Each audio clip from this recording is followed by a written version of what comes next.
De la nariz para abajo. ¿Cuál creen que sea la clínica de la biendomía y de la comunidad?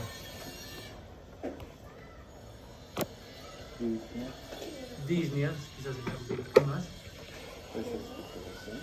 Expectoración. ¿De qué color? Purulenta, negra, hasta rojiza, hemostóica quizás. ¿Qué más? Ortopnia. Ortornea, la doctora, ¿están de acuerdo? O... No, eso es para insuficiencia cardíaca. Iba a decir lo de la disnea paroxística nocturna, pero eso sí es para insuficiencia cardíaca. Sí, Está sí. notando cardio la doctora, ¿no? Perdón. ¿Qué otra cosa más? Fiebre. En un preámbulo de un proceso respiratorio. ¿Qué más? Clínicamente, ¿qué van a escuchar? Pulmones. Crepitantes, sobre todo crepitantes. Pueden haber sibilantes, pero entre sibilantes y crepitantes, ¿cuál va a ser el mayoritario? Los crepitantes. ¿Cómo va a estar el murmullo vesicular? Disminuido. Disminuido, ¿cierto? Disminuido. ¿Cómo está la broncofonía? El 33, ¿aumentado o disminuido? En la perforación es aumentada. No, la broncofonía, o sea que les repita 33. Puede ser. Se supone que si está mal, Aumentado, y en el derrame pleural. En el es disminuido. el error es disminuido por el aumento del... Porque es líquido. Baja. Está Y muy no transforma el sonido. En el asma. También ¿cuál es la clínica? Disney. No, ¿cuál es la clínica? Disney, ¿no? Ah, ya. ¿Qué más? Ahí está la pista, Broncoespasmos. doctor. Broncoespasmos. Ya, bruces o broncoespasmos. ¿Cuál es la clínica?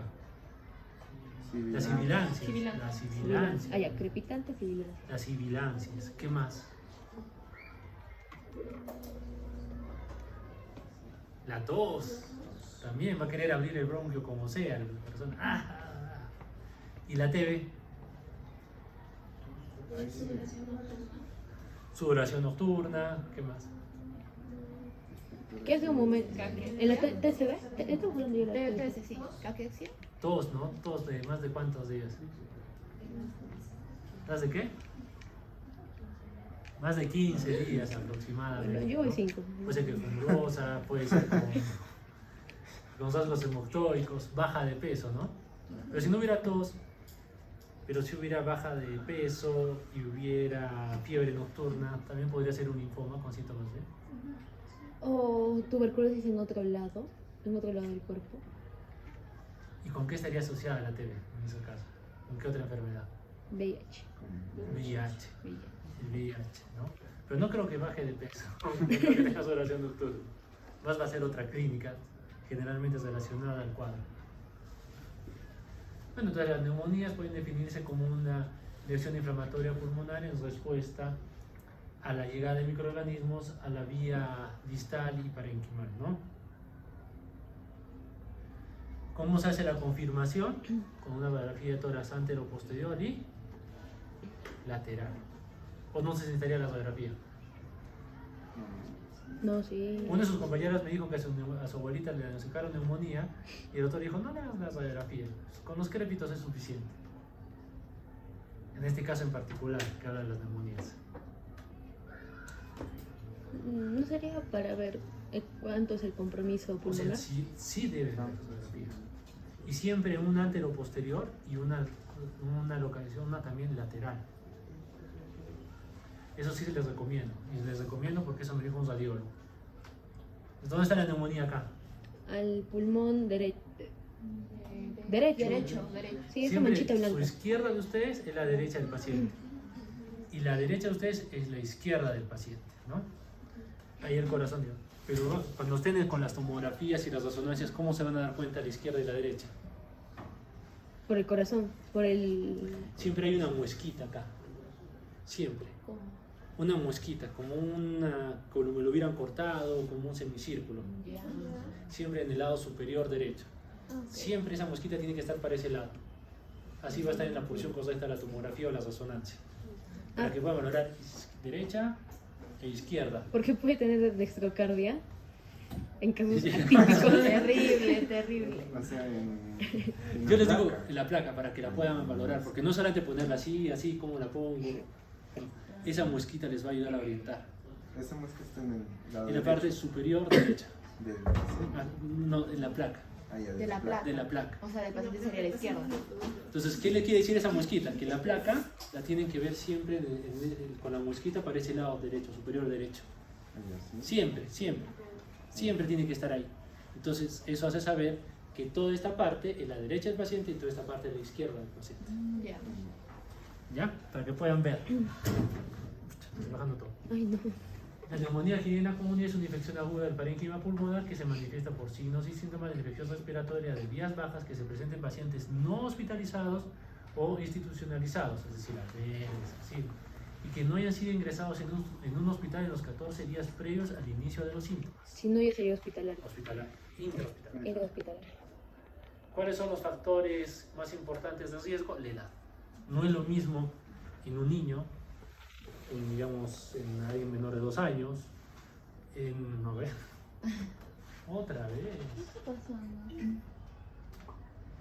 No sé qué se tiene que...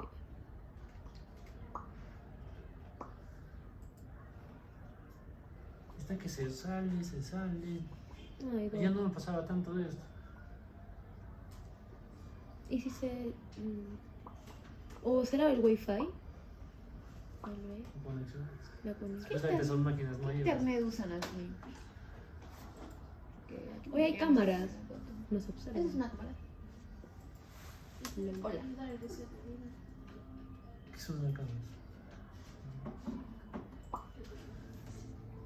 ¿Es una cámara?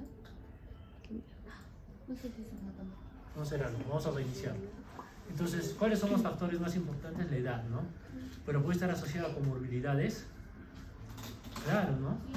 Un problema pulmonar, un problema renal, el EPOC, una fibrosis pulmonar, el mismo asma, un proceso oncológico, ¿cierto? Ahora, ¿cuáles creen que sean los agentes patológicos más frecuentes? Los agentes patológicos. O sea, los Estreptococo agentes... neumoniae. ¿Cuál? Estreptococo. En asma. El estreptococo neumoniae, principalmente, ¿no? Ajá. En un alcohólico, ¿cuáles creen que pueden ser los más importantes? Genial. Klebsiella pneumoniae. Klebsiella, ¿Qué Klebsiella. más? ¿Qué más? ¿Qué más? Riqueza. Sí, ¿qué más? En un alcohólico. Aparte del neumococcus.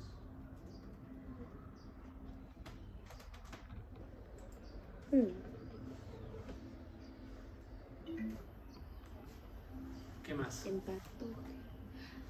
Puede ser... ¿cómo se llama la del estómago? La de... Ahí está. Sí, por Porque- los vómitos. Que Entonces, puede... ¿qué es lo que está haciendo? Aspiración, neumonía por aspiración. Una neumonía, pero entonces, ¿cuáles son los que están ahí presentes? Ay, tengo úlcera ¿por qué era? Ay, ¿Por qué? Por el el Helicobacter pylori ese. No. ¿No? Ese no es. Pero por aspiración por puede ser aspiración uno. era- Los anaerobios. Ah, Sí, anaerobios, ¿verdad?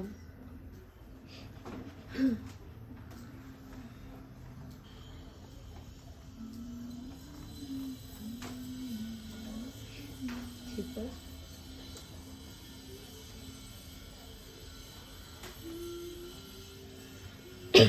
Ven, anaerobios.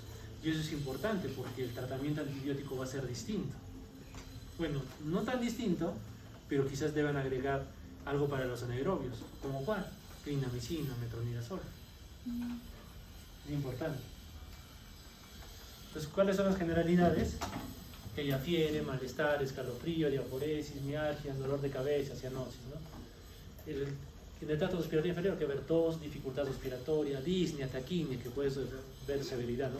Presencia de expectoración purulenta o hemoctóica, dolor torácico, parasitas pleuríticas, el dolor. Ahora, en la radiografía, que le van a pedir la lateral, ¿de qué lado le van a pedir?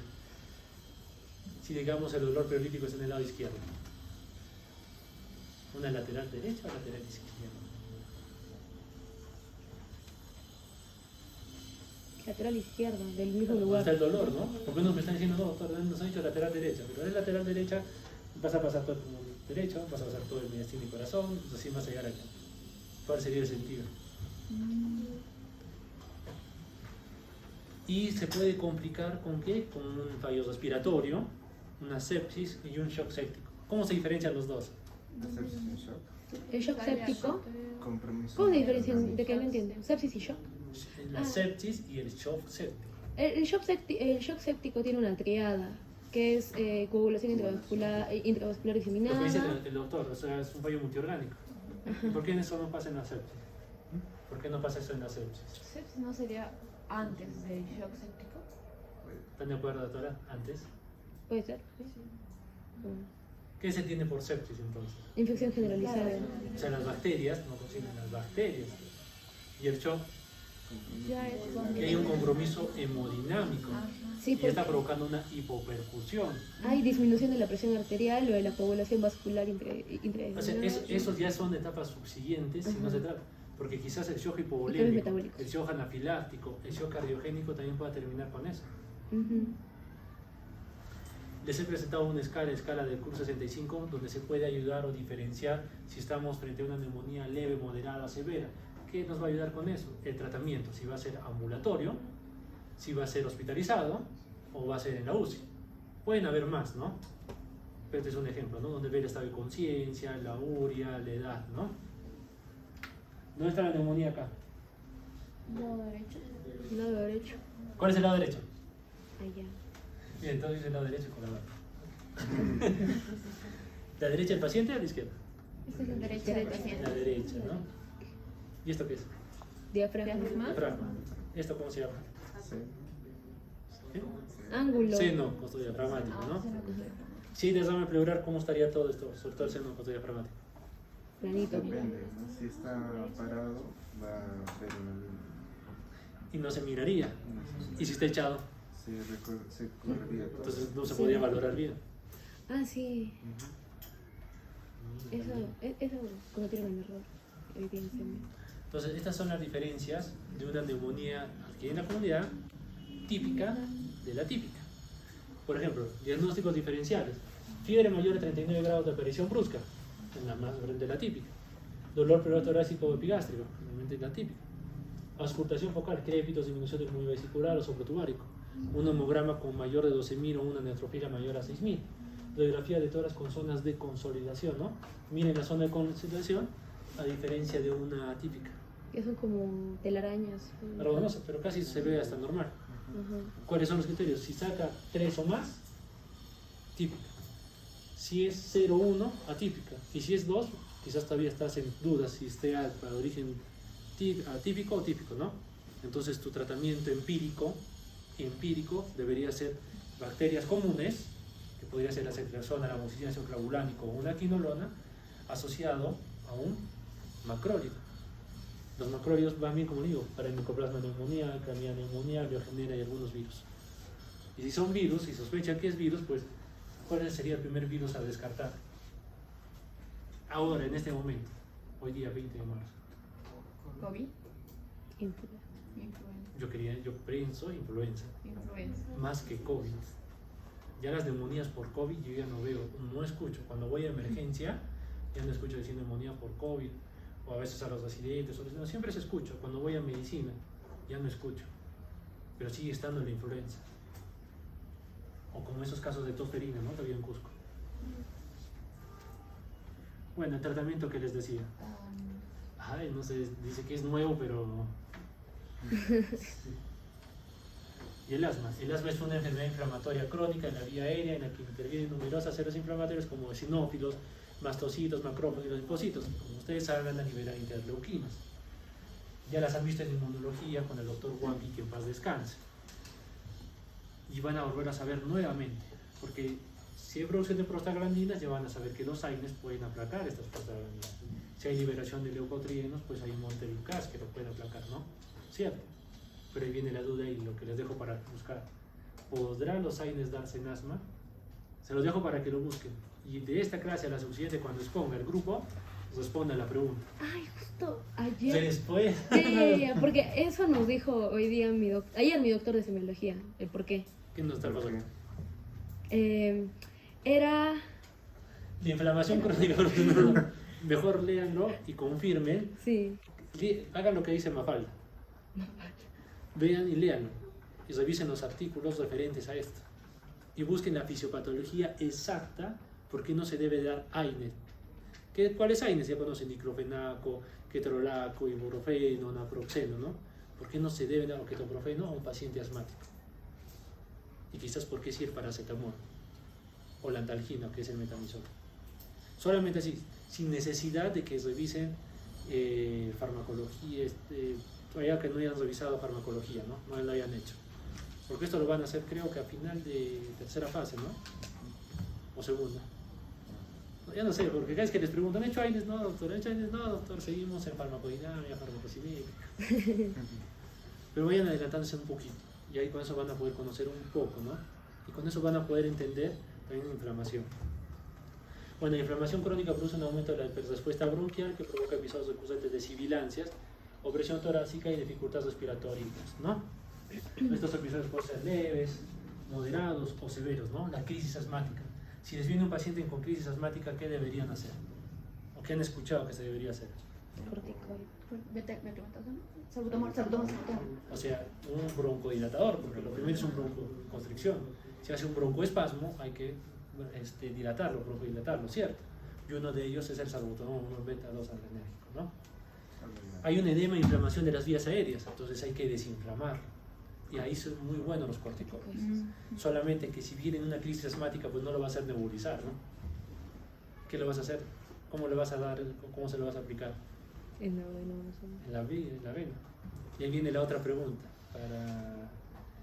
A veces se la puedes repartir. ¿Qué sería mejor ponerle? ¿Hidrocortisona o dexametasona? Se los dejo en el aire. Sabiendo que la dexametasona es un corticoide más potente que la hidrocortisona. Por la gravedad, creo que era porque la hidrocortisona era la acción más rápida y la dexametasona, a pesar de que es más potente, por así decirlo, la hidrocortisona no serviría más en el asma porque es... ¿Actúa más rápido? Bueno, eso es lo que creo que el doctor Sisto nos dijo. Porque uno era, ¿cómo era? Glucocorticoide y otro era el... ¿Cómo se llama el otro? A ver, lo van a revisar. Uno tal y tal. Y la Dex era más glucocorticoide que la hidrocortisona. A ver, revisen. Ese tenía mi Porque en emergencia yo escogería la hidrocortisona más que la dexametasona. Una hiperreactividad de las vías aéreas y una remodelación de las vías aéreas. Ojo, todo medicamento tiene excipientes que lo permiten que esté en esa forma líquida. Y la pregunta, ¿esos excipientes podrán ser también alergénicos?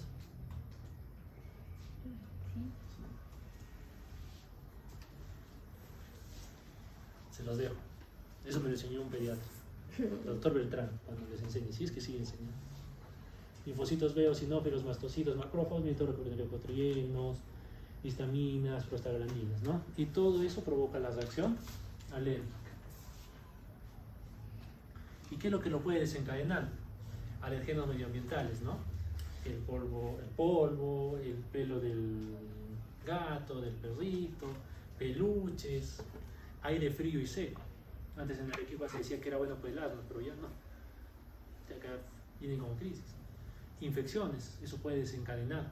Ejercicio. ¿Cómo creen que provocaría el ejercicio desencadenaría el asma, una crisis asmática? Porque inhalas mucho aire frío rápido. Puede ser. El mismo jugar, se puede también liberar respuestas estimuladoras, ¿no? Irritantes inhalados, factores emocionales, el estrés, o sea, estar cerca de los exámenes. Ahí están con sus inhaladores, ¿no? Aspirina y otros medicamentos antiinflamatorios no esteroideos, que es dejado para que los revise.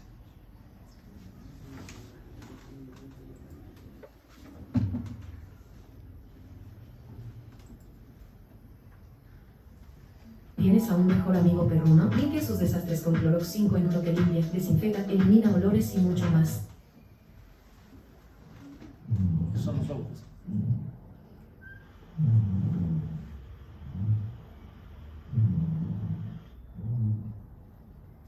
Voy a hacer una instrucción parcial. Miren los sibilantes, escuchan los sibilantes.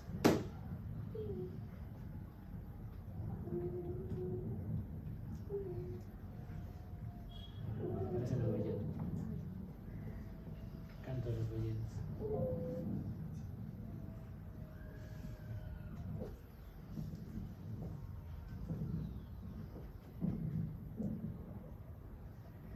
Bulosos. Yo la verdad no he escuchado ruidos bulosos, pero sí sibilantes. Y dependiendo de la severidad, hasta se pueden auscultar sin necesidad del estetoscopio. Sí se puede, ¿no? Y el paciente está intranquilo, está quieto y está tratando de respirar todo lo que pueda. ¿Y qué pasaría? Lo auscultan una vez, escuchan sibilantes, sobre todo sibilantes. Pasan unos 5 minutos, no han aplicado ninguna medicación, van a auscultarlo, ya está medio soporoso, medio dormido y ya no escuchan nada en los pulmones. ¿Qué ha pasado? Una obstrucción completa, ¿no? Un silencio pulmonar. Y si no hacen algo ahí, se va a morir el paciente. Si no intervienen en ese momento. Entonces, ¿cuáles son las? Tos, sibilancias y disnea, ¿no? Este es el criterio de severidad. Todo síntoma más frecuente y persistente, suele estar seca y relativa para volverse después productiva, aparece todo el día predominio nocturno y se incrementa con ejercicios irritantes o alergenos, ¿no? La sibilancia es síntoma más característico, no indispensable. Pero entre una neumonía, pues, la sibilancia va a ser más predominante en el asma. Y la disnea episódica y variable se relaciona con la intensidad del cuadro y acompaña los otros síntomas, presenta tardíamente, indicador de gravedad. ¿Ahora cómo pasa acá? ¿Cuál era? Ahí está. ¿Cómo vamos a clasificar el asma? Pues vamos a hacerle una espirometría que sí han debido estudiar en fisiología, ¿no? Respire, señora. Hacerle unas pruebas broncodilatadoras. Y en eso podemos dividirlo, ¿no? Episódica ocasional, episódica frecuente, persistente moderada y persistente grave. De acuerdo a sus observaciones, síntomas del ejercicio y su función pulmonar, valorada con la variabilidad y el volumen expiratorio en un segundo, ¿no? Lo que queda, lo que es la cantidad de aire que se exhala, ¿no? Porque si es en el asma, es una obstrucción, pues no va a haber mucho aire, ¿no? No va a haber mucha cantidad de aire que se exhala. FB. Bueno, ese es también el algoritmo, ¿no? Mi pregunta, ¿se curará el asma? Creo que si es niño o es adolescente se cura bien. No estoy segura, doctor, porque a mí no sé, es que mi doctor me dijo, te doy de alta y ya no vas a volver nunca más, pero no sé significa si me curé o no. O Solo quizás ha tenido una hiperreactividad bronquial. Y no Porque el asma confirmado, si es un proceso autoinmunitario, ¿acaso va a desaparecer? ¿Acaso va a desaparecer? tal vez solo se controla, ya llega un punto en el que simplemente si es que necesitas, puedes tomar un inhalador, no sé, Ajá, seguir las indicaciones, ¿no? condicionalmente. Quizás sea una asma leve, no requiere mucha intervención, ¿no? Según los estilos de vida. ¿Por qué? Porque realmente afecta en gran medida cómo se llama la calidad y vida del paciente. Uno de sus compañeros me estaba diciendo, ¿y su mandil?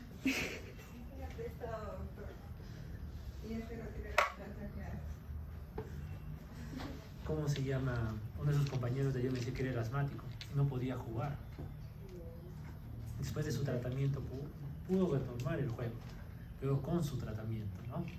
Entonces se llegaron a mejoría de los síntomas crónicos con medicamentos mínimos, prevención o disminución de las exacerbaciones agudas y uso de intervencionismo, optimización de la función pulmonar, minimización de trastornos del sueño desencadenados por los síntomas, reducción de efectos secundarios a fármacos, particularmente el crecimiento, apariencia, participación en actividades deportivas, o sea, hacer una vida normal. Ese es el objetivo, ¿no? Acá están las recomendaciones del GINA, donde siempre el pilar o la base de tratamiento va a ser un broncodilatador con un corticoide. Ahora, el corticoide, como les decía, ¿va a ser inhalado o por vía venoso, por vía oral? ¿Por qué no por vía oral? Porque tarda. En emergencias tarda, ¿no? Porque No, yo no hablamos de una crisis asmática en general. En general, bueno, en mi caso yo tomo inhalador, no me inyectan nada. ¿Por qué no? Supongo que es más rápido, o está más a la mano. Uno siempre alguien te puede colocar, imagino. ¿O qué creen? Eran 2 pasos. Bueno, en mi caso era así antes. Pero ¿por qué inhalado y por qué no le daban, digamos, prednisona 5 miligramos todos Más los días a las local, 8? es porque es local. Y en cambio, si te inyectan el sistémico y tal vez pueda afectar la inmunidad en general. Vamos por ahí. ¿Dónde se va a producir mayores efectos adversos por tanto corticoide? Por la vía oral. Aparte de disminuir la vía, la parte inmunológica, ¿qué más puede pasar si es un niño? Alteraciones en el crecimiento, quizás un Cushing. Y Cushing sí lo han debido revisar. Sí. Muy distinto a los inhaladores, donde solamente va a actuar en las vías respiratorias bajas. Claro. Es como el salbutamol que me dijeron. ¿Cuál sería el peor efecto del salbutamol? Los que ya han tenido los inhaladores. ¿Qué te Las pasa? taquicardias. Ah. Las taquicardias. Ahora imagínense dárselo en pastilla o en jarabe. Más biodisponibilidad. Uno, imagínense cómo va a estar. Mi corazón Por el potasio, palpita por creo. ti. Creo que era potasio, por el potasio. No, porque tiene mayores efectos. O sea, lo que se ha ganado con los inhaladores es que los efectos adversos sean menores o mínimos, ya que el tratamiento puede ser más largo. ¿Cuánto tiempo han de usar los inhaladores? 15 años. Imagínense de urocorticoide por vía oral. Otras opciones como el Montelukast, ¿no? Y la TB. ¿Cuál es la... ¿Quién lo produce la tuberculosis? Mycobacterium, o Mycobacterium bovium, o la BCG, o la Lepraria. No, Mycobacterium. ¿Qué es anaerobio o aerobio? ¿Aerobio o anaerobio? Aerobio. Aerobio estricto, ¿no? Por eso se localiza principalmente en los ápices, ¿no? Donde llegue, por eso busca el bronquio. Y en ese interín destroza y puede comunicar el parénquima con el bronquio y que podría provocar Hemoptosis. una, No. una hemoptisis, ¿no? Es una hemoptisis severa. Em- ¿Cuál es el, pero no les avisado por tiempo, en qué agar crece? ¿Cuál es la coloración especial para él? Ay, el verde, ese verde fosfo. El verde. Sí, era fosforescente. Es que era Más. No, ese era para... ¿Qué coloración usa? hemofil, Porque el gran no van a usarlo, ¿cierto? Mycobacterium. Ah, sí, no es El el... 100 Nielsen, ¿no? El 100 El Nielsen. Nielsen. Y generalmente la TB está asociado a países en vías de desarrollo y asociado a otra patología como es el VIH. Un paciente con VIH lo más probable es que tenga TB y viceversa, ¿no? Y sobre todo que no tiene un buen sistema inmunitario, que no tenga una buena nutrición para poder controlar la enfermedad, ¿no? El reservorio principalmente es el humano, el contagio es casi exclusivamente a través de inhalación de partículas transmitidas en el aire de los soles y en una cantidad de esputo o ketosa puede expulsar hasta 1000 microorganismos, no, 10.000 microorganismos.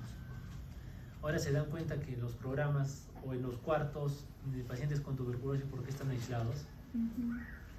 ¿Se han dado cuenta o han visto? Ustedes no han ido, ¿no? ¿O han escuchado? O en los programas de TV que se encuentran en los hospitales. O sea, un paciente de TV está aislado, porque imagínense que lo pongan con los demás pacientes. Los contagia y se regrega su enfermedad Los inicial. contagios, ¿no? Es por eso que el personal utiliza las máscaras. En la pandemia, ¿quién creen que tenían N95? Ellos, para impedirlo, ¿no? Y aparte que si no toman bien su tratamiento, ¿qué es lo que va a pasar? Se vuelven crónicos. Multidrogo, extremadamente resistente, Sí, me acuerdo. ¿no? Creo que era largo el tratamiento. El tratamiento por sí es largo. Ajá. Y se imaginan si no lo cumplen, ese largo se va a convertir en más largo porque es extremadamente resistente. Bueno, lo que decías, el problema de salud pública, países en vías de desarrollo y asociado al VIH, ¿no? ¿Cuáles son las fases de la TB? ¿Han visto la parte, no? De las Arriba. cavernas. Puede provocar una infección primaria, una infección latente o una infección activa. Mycobacterium tuberculosis causa inicialmente una infección primaria, pudiendo progresar a una enfermedad clínica grave. La mayoría de las infecciones primarias, al 95%, son asintomáticas. Después continúa una fase latente asintomática. El 5 al 10% de las infecciones latentes reactivas con signos de síntomas.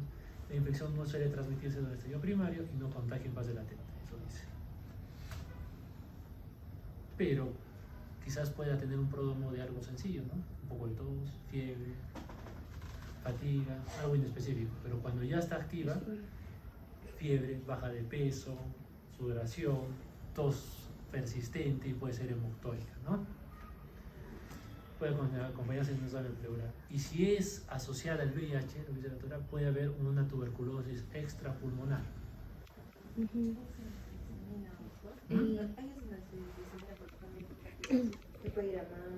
O sea, sí puede, exactamente. Hoy día en medicina interna en el Honorio había un chico de 17 con VIH, pero tenía TB. ¿17 años? Sí, fue triste ver su caso, pero tenía tuberculosis intestinal, si no me equivoco, me dijo mi doctor. Y faringitis por cándida. La faringitis por cándida es del VIH, pero visto, se cumple la regla extrapulmonar, ¿no? Bueno, las pruebas diagnósticas son con el PPD, las pruebas de esputo, radiografías y pues pueden hacer el cultivo PCR, ¿no? Ahora yo les cuento dos casos propios, míos. Una paciente de 40 años que ingresa con clínica de una compresión medular, es decir, disminución de la fuerza en ambos miembros inferiores, alteración en la sensibilidad, una lesión posiblemente destructiva a nivel de la vértebra. ¿Qué vértebra era? Entre D5 o D6, pero una sola vértebra. Paciente mujer de 40 años, ¿no? No antecedente o socioeconómico bajo, nada de eso. Hospitalizada en neurocirugía con full corticoides. Y el oncólogo decía que era una metástasis por un cáncer de primaria no determinado. Insistía. Pero era una única lesión. Si es una única lesión, ¿qué creen que sea lo más adecuado a hacer? ¿Biopsia? Una biopsia.